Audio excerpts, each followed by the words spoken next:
Muy bien, pues Frank me ha hecho un gran favor, me ha descargado la Reina Valera 60, así que muchas gracias, Frank. Ahora sí somos una iglesia bendecida por el Señor. Tenemos la Reina Valera 60, así que ahora lo que yo digo corresponde, ¿no?, con lo que tenemos en la pantalla. Muchas gracias por el esfuerzo, querido hermano, y nos alegra de que estés mejor también.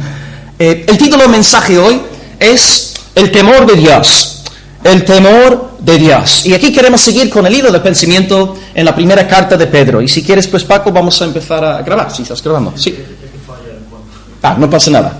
Pues vamos a leer las Biblias en primera de Pedro, capítulo 1, como siempre, y una pequeña introducción, y luego vamos a leer el texto. Primera de Pedro, capítulo 1. Y también apagar los móviles. Ahora es el momento. Una hora sagrada. Ok, gracias. La semana pasada vimos cómo Pedro empieza la segunda sección de esta carta. Él arranca predicándonos el Evangelio. El Padre nos ha elegido. El Hijo ha derramado su sangre por nosotros. El Espíritu nos ha regenerado.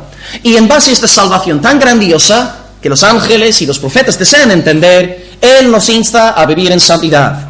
Sed santos, porque yo soy santo. Y la semana pasada analizamos 3 argumentos que Pedro usa en el versículo 13, 14, 15 y 16 para ser santos. A saber, 1. Sed santos porque Cristo vuelve pronto. Entonces, sed santos a la luz de la gracia futura que ha de ser revelada en nosotros. En segundo lugar, sed santos, hermanos, por la adopción presente. Somos hijos de Dios, por lo tanto, seamos santos. Y en tercer lugar, vimos la razón de razones para ser santos. A saber, la santidad de Dios. 1 Pedro 1:16 dice, sed santos porque yo soy santo. La razón de razones. Hoy, en el versículo 17, Pedro va a seguir con el mismo hilo de pensamiento, ofreciendo más razones para ser santos. Y luego, la semana que viene, Pedro va a volver a predicarnos el Evangelio, en versículos 18, 19, hasta el 21. El razonamiento de Pedro es que una persona que ha sido salvada por el poder de Dios en el Evangelio será santa, sí o sí. Es una persona que desea andar en obediencia. No será una persona perfecta, pero sí una disposición en su corazón hacia la santidad y hacia la obediencia al Señor. Así que sin más preámbulos, vamos a abrir el texto en 1 Pedro capítulo 1, y hoy estamos leyendo el versículo 13, y leeremos hasta el versículo 17. Si alguien quisiera leer 1 Pedro capítulo 1, versículo 13 al versículo 17, y el tema de hoy es el temor de Dios.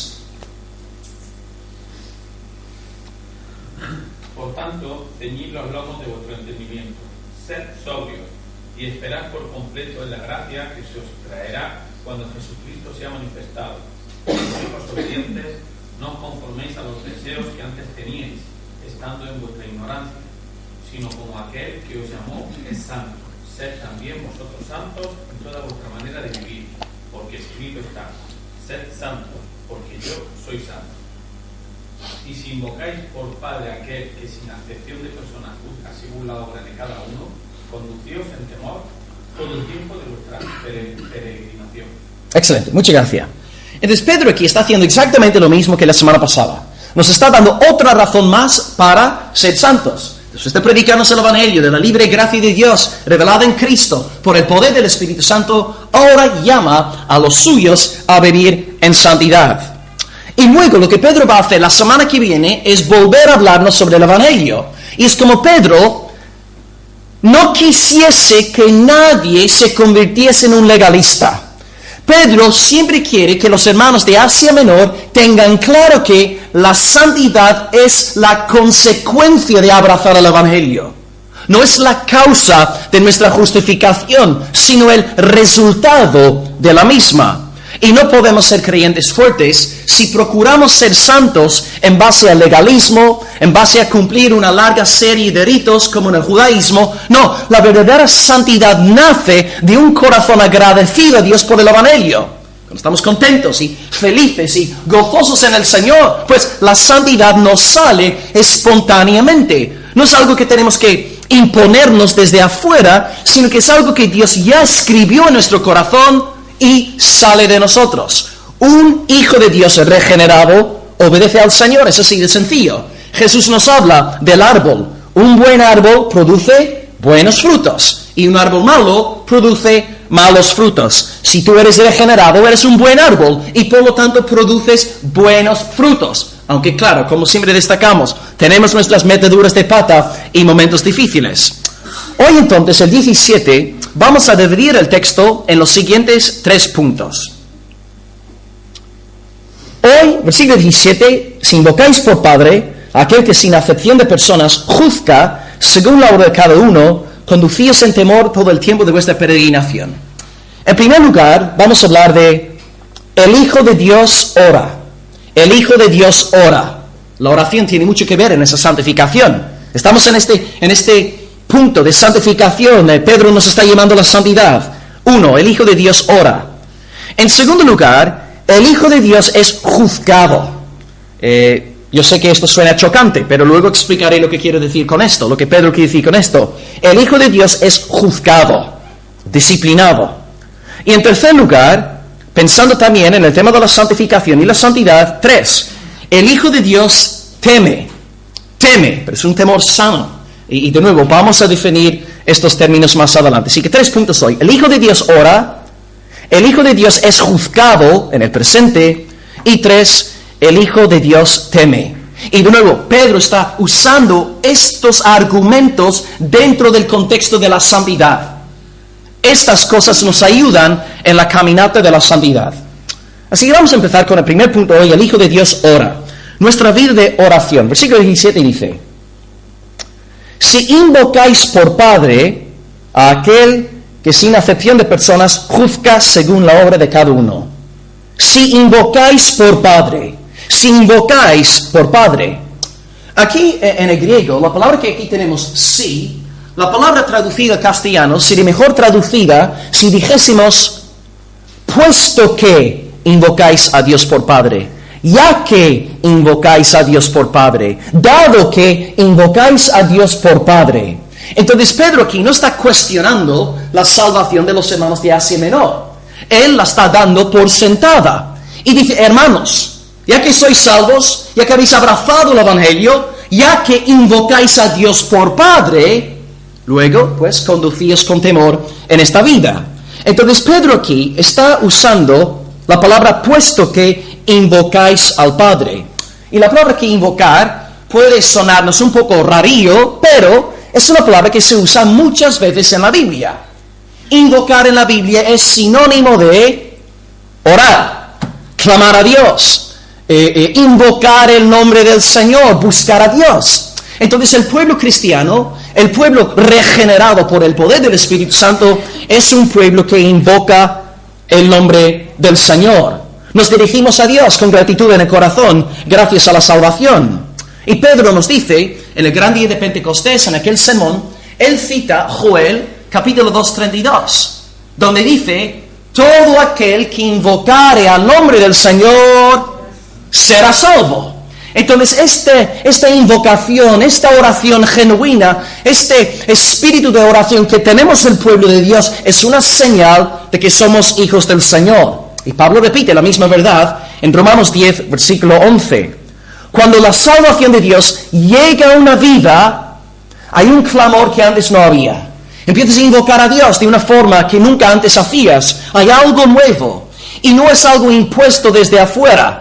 Por ejemplo, el pastor dice, bueno hermanos, vamos a ponernos de pie y vamos a orar un Padre Nuestro y vamos a dirigirnos a la Virgen María y luego mecánicamente, religiosamente repetimos una oración prefabricada. No, lo que tenemos los regenerados es un deseo de orar, una pasión por buscar a Dios, un hambre insaciable de su presencia.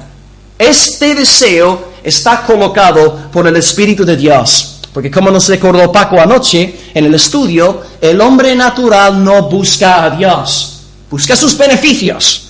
Busca salirse con la suya, pero no busca a Dios, ni su gloria, ni su santidad. Por lo tanto, hermano, hermana, en esta mañana, si hay en ti este deseo poderoso de buscar a Dios, de clamar a Dios, ten por seguro que este deseo está puesto ahí por el Espíritu Santo de Dios, porque has sido regenerado por el poder del Espíritu Santo.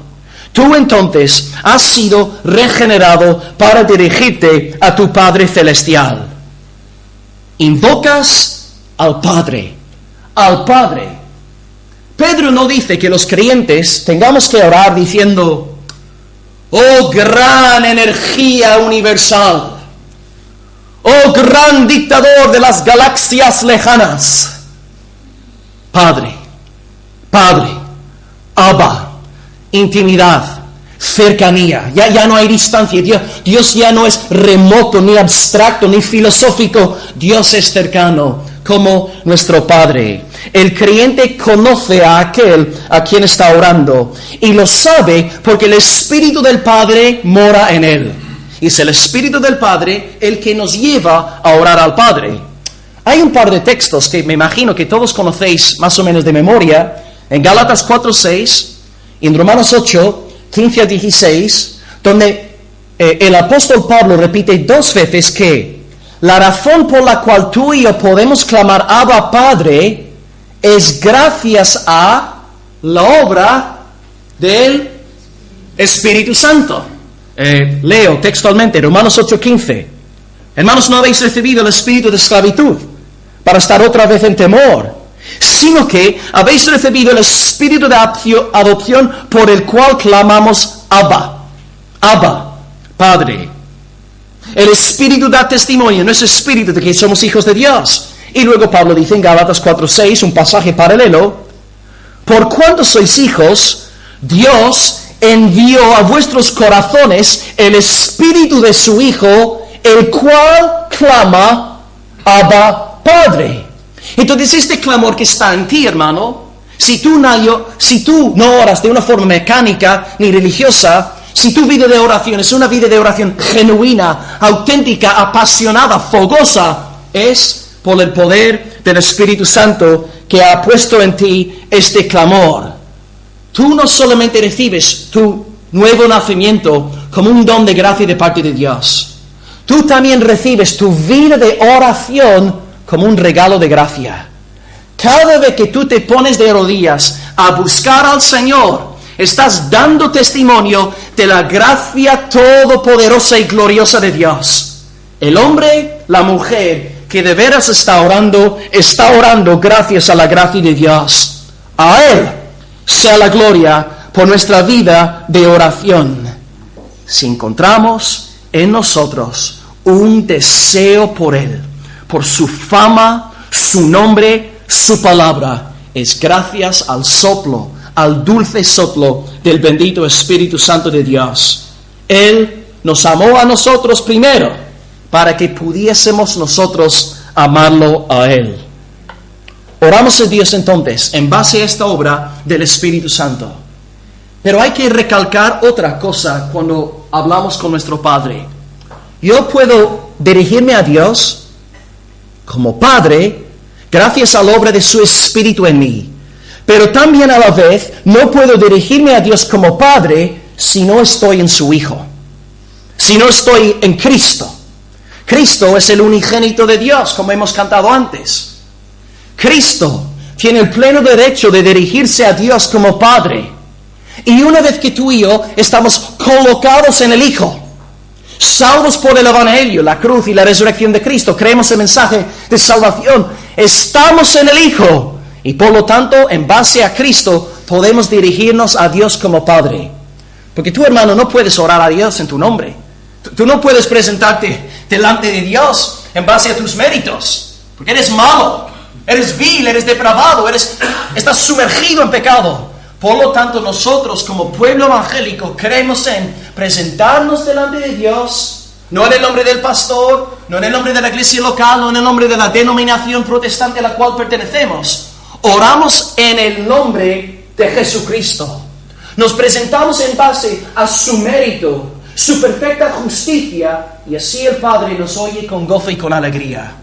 Oremos entonces en el Hijo, porque fuera de Cristo, Dios no es nuestro Padre. Fuera de Cristo, Dios es nuestro juez, nuestro adversario, nuestro enemigo. Por esta razón, la iglesia es una iglesia que ora en el nombre del Hijo. No podemos orar en nuestro nombre, sino en el nombre de Cristo. Sin Él no hay acceso a Dios. Sin Él estamos todos perdidos. Jesús nos enseña lo siguiente en Juan 16, 23. De cierto os digo, que todo cuanto pidierais al Padre en mi nombre, no en tu nombre, en mi nombre, os lo dará. Hasta ahora no habéis pedido en mi nombre nada. Pedid y recibiréis para que vuestro gozo sea cumplido. Nos presentamos pues a Dios en base a una doble obra de salvación. Por un lado, la obra salvífica del Espíritu Santo, colocando en nosotros este clamor, y por otro lado, la obra perfecta de Dios el Hijo, el cual nos llama también a dirigirnos a Dios como Padre. De nuevo, lo que oró Isabel antes en el culto, gracias por la obra de la Trinidad en nosotros. Nuestra vida de oración es una celebración de la gloria trinitaria. Oramos al Padre, en el nombre del Hijo, en el poder del Espíritu Santo. La oración cristiana es una celebración del Padre, del Hijo, del Espíritu Santo. Y Jesús nos enseña a orar en el Padre Nuestro, que todos hemos aprendido de memoria desde chiquititos. Y vosotros oraréis así: Padre Nuestro, que estás en los cielos, santificado sea tu nombre, la. Podemos dirigirnos a Dios como Padre, porque estamos en el Hijo y estamos en el Espíritu Santo. Y esta vida de oración genuina, real, no hipócrita, una vida de oración real, es un sello de un verdadero creyente. Todos podemos orar de una forma hipócrita, aquí en público, ¿no? Cuando la gente nos oye, o cuando nos toca rezar por los alimentos que estamos a punto de comer. Pero otra cosa, hermano, es tener esta intimidad genuina, auténtica, real con Dios, que puedes palpar, que amas a Dios, y a veces en la oración, cuando estás orando al Señor, se te caen las lágrimas, se te rompe el corazón, porque hay algo en ti que antes no había. Es este clamor que el Espíritu Santo ha colocado en los suyos. Si tú encuentras en ti este deseo, alaba al Señor, da gracias al Señor. Ha sido su obra, tú eres un verdadero privilegiado.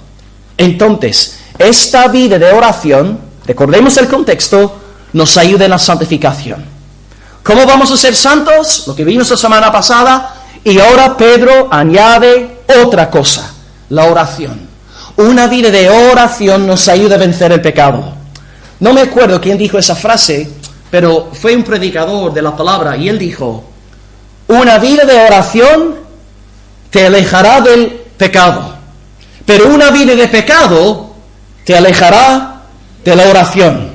Y tú puedes analizar en tu vida los momentos cuando estás andando en pecado y no estás andando en la obediencia a Dios, te apartas de Él. No oras a Dios y tiras días enteros sin orar al Señor, porque sabes que estás mal delante de Él. Pero cuando te arrepientes, empiezas a orar, el Señor te lleva, con esta comunión que tienes con Él en Cristo, te lleva a vivir en santidad y en obediencia. Así que, hermanos, ¿cómo podemos ser santos para la gloria de Dios? Orando.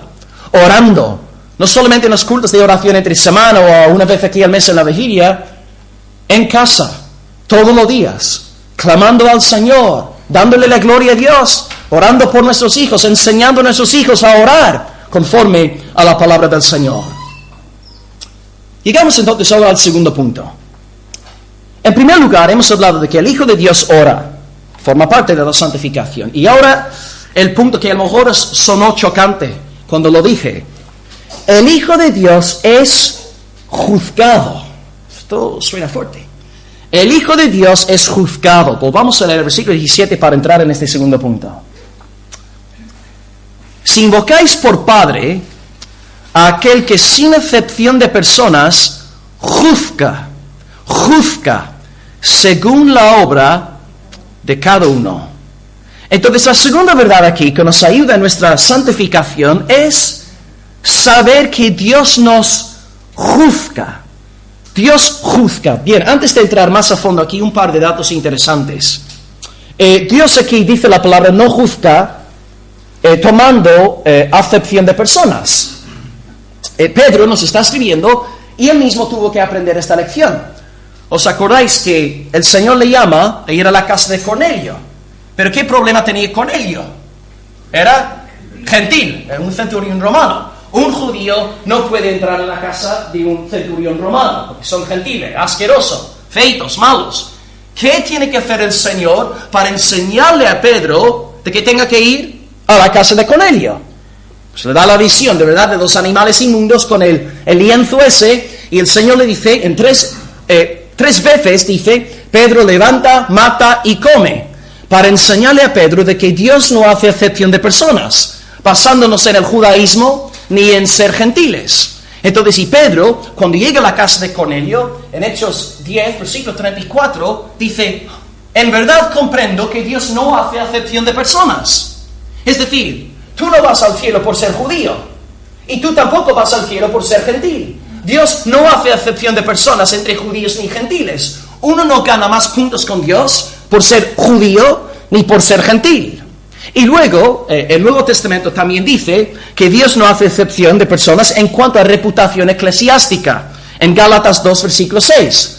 Es decir, yo podría ser el pastor de la iglesia, podríamos tener aquí un equipo de alabanza, pero por yo ser el pastor o por ellos ser hermanos del equipo de alabanza, nosotros tampoco estamos exentos del juicio de Dios, porque no hay acepción de persona. Así que si tú eres una persona que lleva toda la vida simplemente sentado en la iglesia, asistiendo a la congregación, Dios tendrá su labor contigo, pero también con la gente a lo mejor que los ves más visiblemente, Dios no hace excepción de personas en cuanto a esto. Y también en Santiago 2, del versículo 1 al 9, Santiago nos dice que Dios no hace excepción de personas en base a riqueza o pobreza. Tú podrías ser el hermano más rico de esta congregación. No sé quién será, pero bueno, tú podrías ser el más rico o la hermana más rica. Pero por tú tener más pasta en el banco, no quiere decir que no vayas a ser juzgado por el Señor, porque Dios no hace excepción de personas. Si eres judío, gentil. Si eres un pastor de la iglesia o simplemente alguien que se congrega en la iglesia. Si eres súper rico o súper pobre, no importa, porque Dios no hace acepción de personas. Nadie se escapa. El Dios que juzga a los ricos también juzgará a los pobres. Ahora bien, para explicar bien este verbo que Pedro aquí usa, Dios juzga. Dios juzga. Pedro está empleando el presente simple. Está hablando de un juicio en el presente. Porque nosotros, los que somos salvos, no podemos ser condenados eternamente. No vamos a ser juzgados en el futuro, porque tú y yo ya fuimos juzgados hace 2000 años en la cruz del Calvario. Ya fuimos condenados, ya fuimos malditos, ya fuimos juzgados en cuanto a nuestra salvación eterna. Luego, después de esta vida, los impíos, los malos, según Apocalipsis capítulo 20, van a estar delante de lo que llamamos el juicio del gran trono blanco. Y todos los impíos serán lanzados al lago de fuego y azufre. Pero ahí los creyentes no estaremos. Tú y yo sí pasaremos por no sé si llamarlo juicio, pero en la Biblia se llama el tribunal de Cristo. Y está mencionado en 2 Corintios 5, versículo 10, donde dice Pablo que todos vamos a comparecer ante el tribunal de Cristo para recibir según lo que hayamos hecho en esta vida, o cosas buenas o malas. Pero este tribunal de Cristo no es el juicio del gran trono blanco. El juicio del gran trono blanco es para condenación perpetua, donde el juicio del tribunal de Cristo es para su pueblo, y Dios recompensará a los suyos en base a lo que he hecho, según el momento de su conversión en adelante. Pero este tribunal de Cristo no es juicio de condenación. Hay que tener esto bien claro. Los creyentes ya fuimos juzgados en Cristo. Pero sí, en el tribunal de Cristo vamos a recibir según lo que hayamos hecho en la carne después de nuestra conversión. Con estas verdades en mente, Pedro ahora emplea el verbo juzgar en el presente. Pedro no dice, el Padre os va a juzgar, porque no va a juzgar a los impíos eternamente. Nosotros pasaremos por el tribunal de Cristo. Yo creo que nos ayudará mucho a entender este versículo si reemplazamos la palabra juzgar por el verbo disciplinar. Disciplinar. Si cambiamos el verbo, esto nos arroja mucha luz en cuanto al significado del pasaje. Porque Dios en el presente sí está juzgando a sus hijos en este sentido. Ahora bien, Confieso que no es una doctrina amada hoy en día. Se predica bien poco de la doctrina de la disciplina divina, pero la doctrina está desarrollada de forma ejemplar en Hebreos capítulo 12, del 5 al 11, donde el Señor nos dice que Dios, a todo aquel que recibe por hijo, disciplina, le azota. Y si Dios no disciplina a alguien, es que ese alguien es un bastardo, que no es de la familia de Dios. Entonces, hermanos, de nuevo, estamos en el contexto de santificación. Pedro está razonando que Dios se va a encargar de disciplinar a su iglesia en el presente con el fin de que seamos santos. Con esto queremos decir, Dios no es un padre permisivo. Dios no es un padre indiferente. Mira, yo llevo 10 años trabajando con niños y adolescentes aquí, bueno, concretamente en el sur de España. Y de verdad, los niños gobiernan en casa. Los niños, la palabra de los niños es ley en la casa, y lo vemos con las familias con las cuales estamos trabajando. El padre en tiempos bíblicos no era permisivo, no permitía que su niño siempre se saliese con la suya. Había disciplina, había principios, había normas que el niño tenía que cumplir, y hablamos un poco de esto anoche con Eva e Isabel en el restaurante. Dios entonces no es permisivo, no es un Papá Noel, como he dicho 1000 veces, Dios no es una mariposa. Dios se encargará sí o sí de que nosotros seamos santificados. Siento decírtelo, pero si tú eres del Señor, no vas a poder persistir en el pecado. El Padre te va a llevar de nuevo al redil. Dios usa varias herramientas para ejercer este juicio, esta disciplina. En primer lugar, te ha dado a ti el Espíritu Santo. Tú ya no puedes pecar como antes.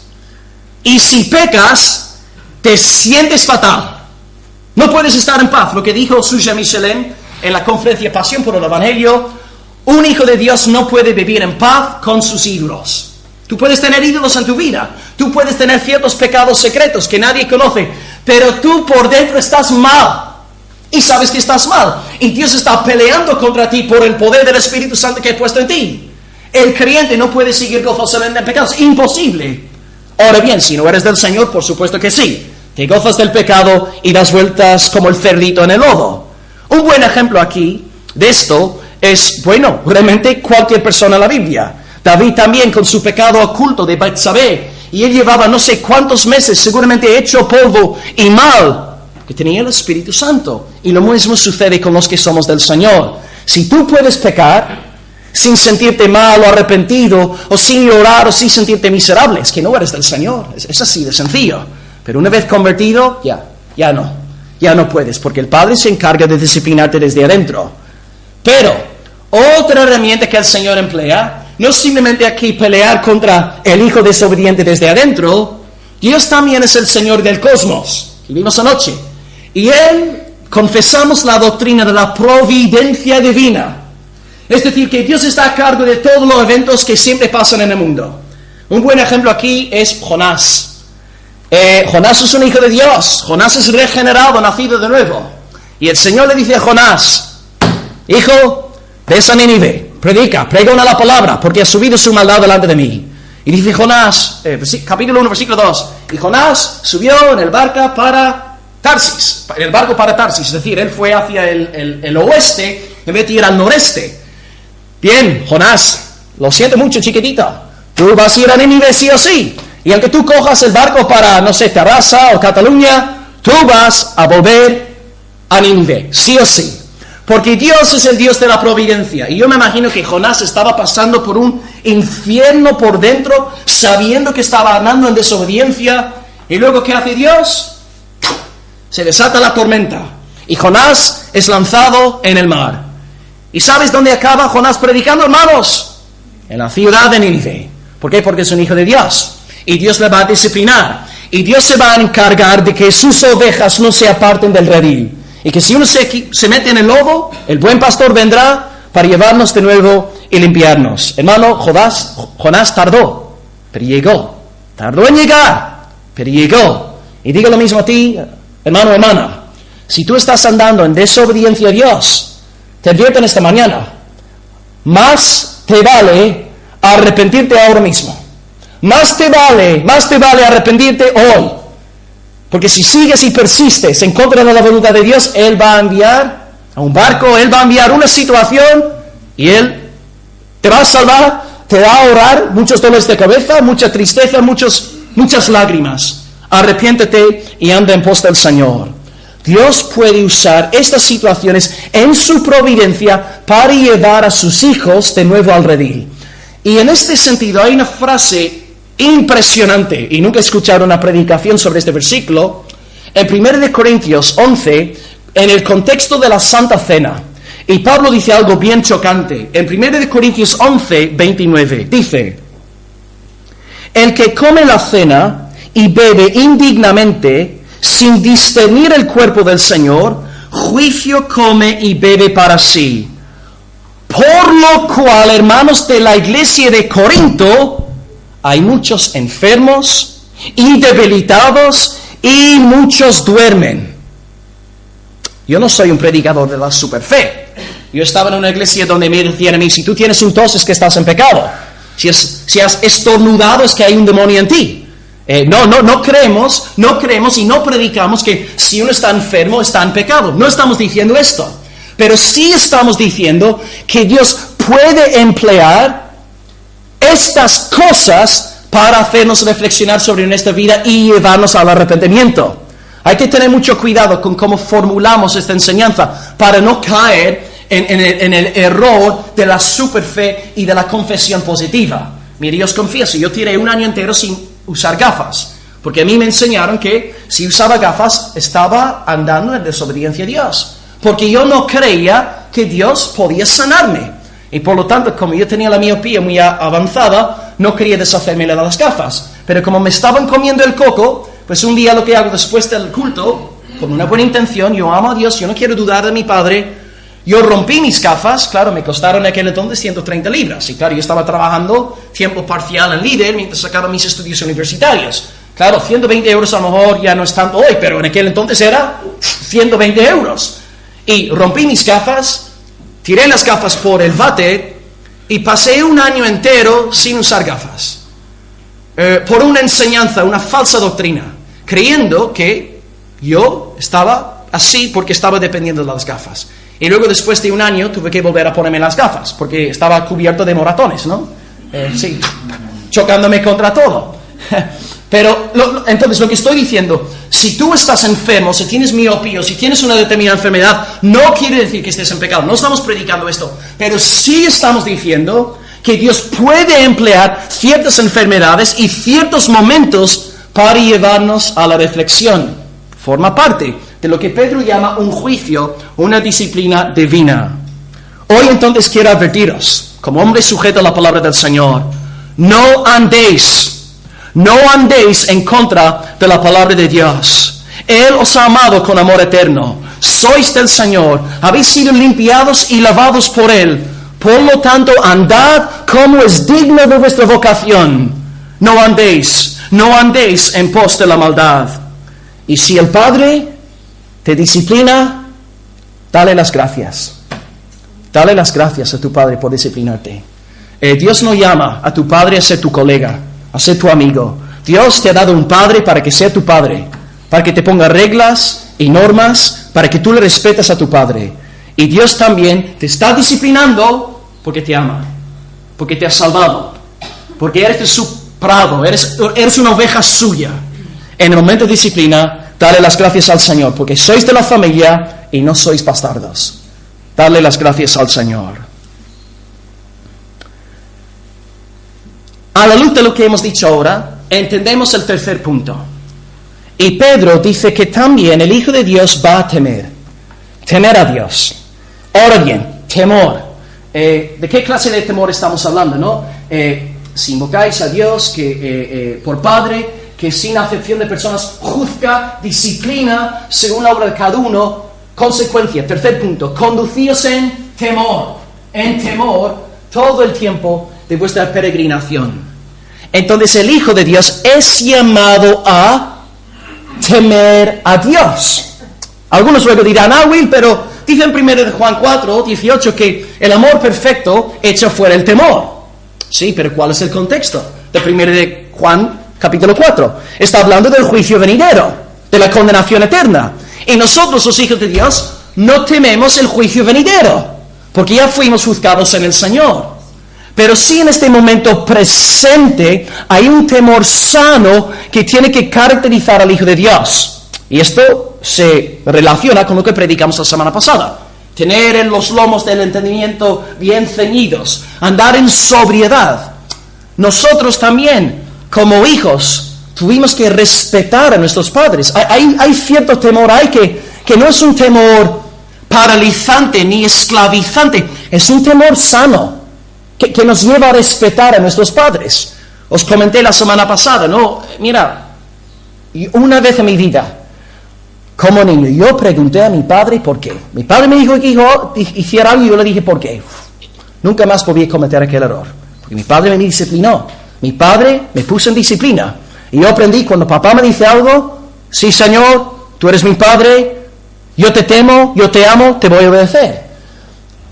Cuando mi padre decía mi nombre en voz alta en la casa, William, yo quieto. Podía tener una pelota ahí en el suelo, o podía tener un amigo en la calle, yo quieto, porque papá había levantado su voz. Entonces había cierto temor, y este temor tiene que caracterizar a los niños en hogares cristianos. De nuevo, llevamos 10 años trabajando con niños, casi todos inconversos, y vemos, estos principios ya no existen. Pero nosotros, hermanos, por favor, como gente escogida por Dios, rescatada de una vana manera de vivir, no somos llamados a criar a nuestros hijos conforme a la cultura europea del siglo XXI. Somos llamados a fomentar nuestro hogar en base a las Escrituras. Un temor para con nuestros padres. Y no decir que sí a todo a los niños. Eso es un juicio para los niños. Eso es prepararles para las llamas del infierno. Necesitan reglas y normas. Entonces sí, somos llamados a temer a Dios. Pero de nuevo, en este sentido sano de la palabra. No en este sentido paralizante, miédico, no. Un temor sano, porque Él es nuestro papá y nos va a disciplinar si empezamos a andar mal. Este temor reverente, dice la palabra, es una señal de sabiduría. 3 veces la Biblia dice que el principio de la sabiduría es el temor a Dios, en efecto. Y cuando llegamos a la conclusión del libro de Eclesiastés, en Eclesiastés 2, versículo 13, Salomón dice, el fin del discurso oído es este: teme a Dios, guarda sus mandamientos, porque esto es el todo del hombre. Entonces la Biblia nos llama una y otra vez a temer al Señor. Y la Biblia dice también en Efesios 6:1, hijos, todos aquí somos hijos, obedecer en el Señor a vuestros padres, porque esto es justo. Un hijo regenerado obedece a papá y a mamá. Y luego en Colosenses 3:20 dice, hijos, obedeced a vuestros padres en todo, porque esto agrada al Señor. Si tú eres un hijo regenerado, una hija regenerada, tú quieres alabar a tu Padre Celestial, por lo tanto obedece a tu Padre. Es una forma de glorificar al Señor. Y la señal de un joven convertido al Señor es obediencia a papá, obediencia a mamá, sumisión en casa. Porque en realidad nosotros debemos todo a nuestros padres. Dios usó a nuestros padres para llevarnos a nosotros a la existencia. Si no fuese por mi papá, mi mamá, este pelirrojo no estaría hoy predicándoos a vosotros esta mañana en Almería.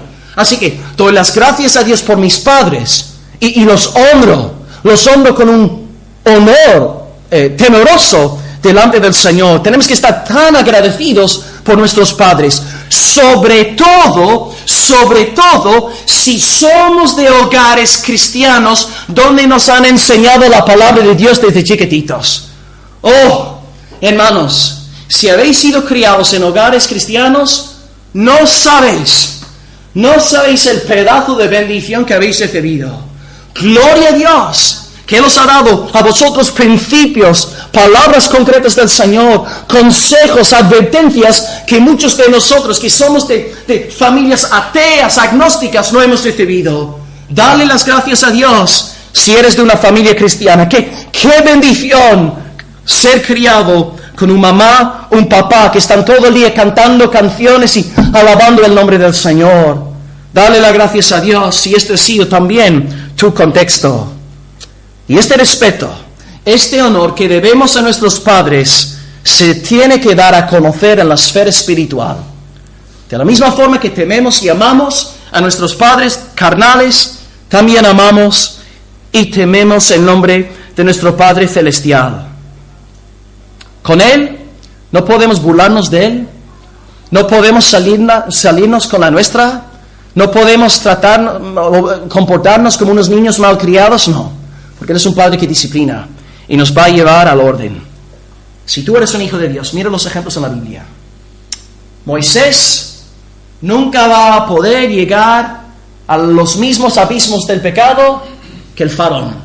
¿Por qué no? Porque Moisés es un hijo de Dios. Faraón va a endurecer su corazón y va a ser ahogado ahí en el Mar Rojo. Pero Moisés no podrá llegar a eso. Piensa en el ejemplo, Pedro, un hombre convertido, regenerado. Pedro no puede pecar de la misma forma que Judas Iscariote. No puede. Judas Iscariote es un hijo de perdición, que amaba el lucro. Pedro, sin embargo, sí pecó. Pero ¿qué pasa en el momento que Jesucristo le miró a la cara? Pedro no puede llegar a los mismos abismos del pecado que Judas Iscariote. El corazón del rey David nunca se podrá endurecer hasta el mismo punto que el corazón del rey Saúl. Porque Saúl, hijo del diablo, David es un hombre conforme al corazón de Dios. Es verdad que vamos a meter la pata, vamos a equivocarnos, pero el Padre se encargará de llevarnos a la disciplina, al arrepentimiento, para que nosotros nos mantengamos contritos, humildes, sobrios, sin gloriarnos en nosotros mismos, sin creernos algo que en realidad no somos. Y entender, hermanos, por favor, que Dios hace todo esto por amor a nosotros y por amor a nuestro bienestar eterno. Si fuéramos del mundo, pues podríamos seguir nuestra caminata hacia la perdición. Pero Dios pone frenos en los suyos para santificarlos y para que seamos participantes de su santidad. Entonces, teme a Dios, hermano. Teme a Dios. Teme a tu Padre, hermana. Pero no este temor paralizante, sino un temor, un honor, una gloria a nuestro Padre Celestial. Y si tú de verdad temes a Dios, no tendrás por qué temer a nadie más.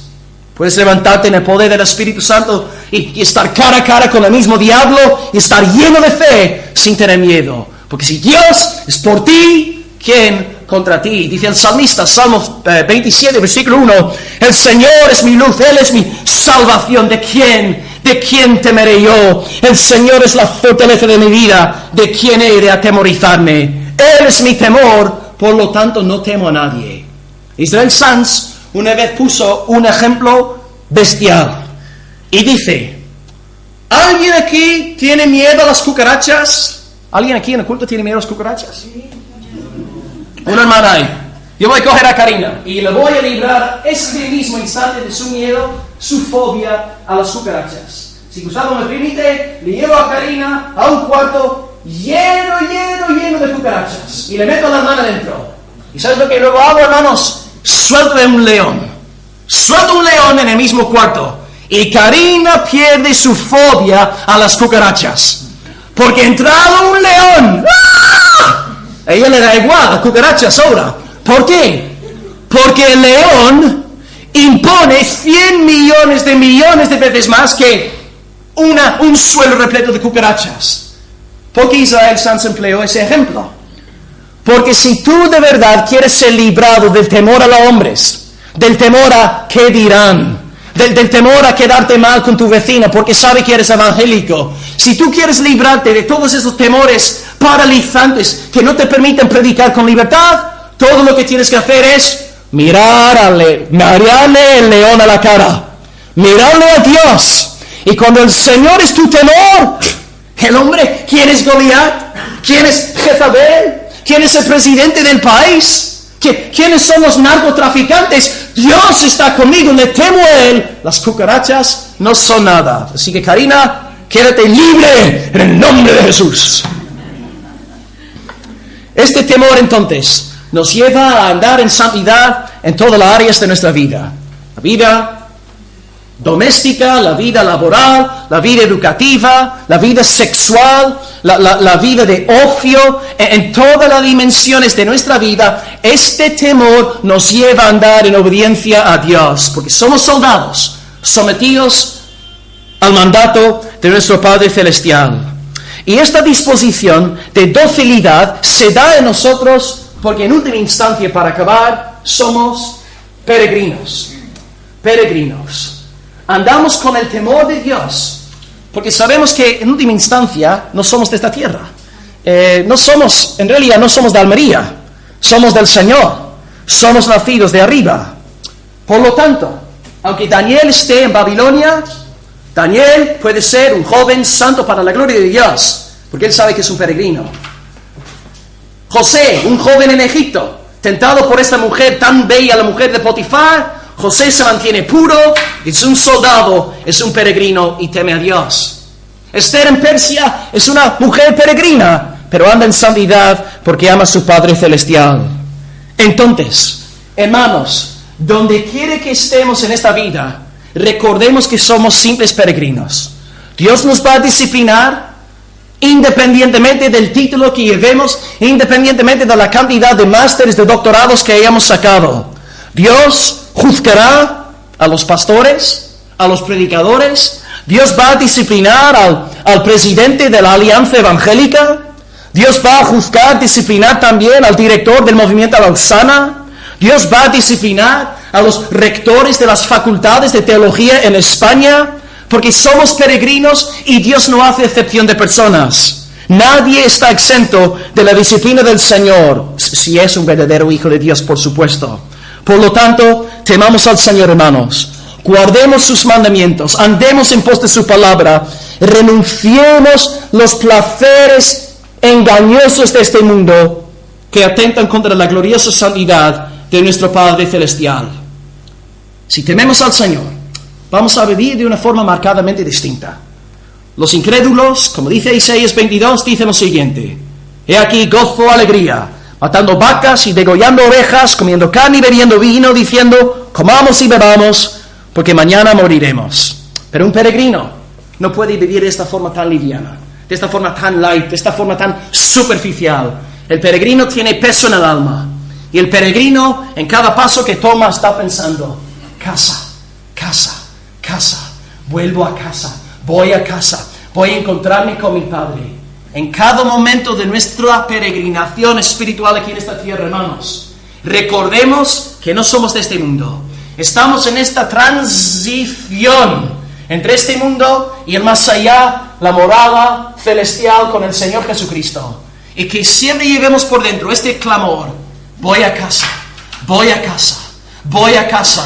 No soy de este mundo. Así que, hermanos, recordad que no sois de esta tierra, sois del cielo, sois peregrinos. No sois llamados a pasarlo pipa ni pasarlo bomba, sino a vivir para la gloria de vuestro Padre Celestial. No permitáis que nada en este mundo quite vuestra mirada del león.